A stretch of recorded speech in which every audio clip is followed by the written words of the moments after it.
শত শত পেরেকের ওপর দাঁড়িয়ে আছি, তবুও বেলুন ফাটছে না। চোখে বিশ্বাস হবে না।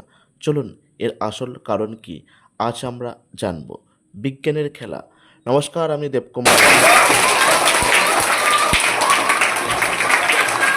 দেখুন, অনেকগুলো পেরেকের মাথার ওপর একটি বেলুন রাখা হয়েছে, তার ওপর একটি কাঠ রাখা হয়েছে, আর এখন আমি সেই কাঠের ওপর দাঁড়িয়ে আছি।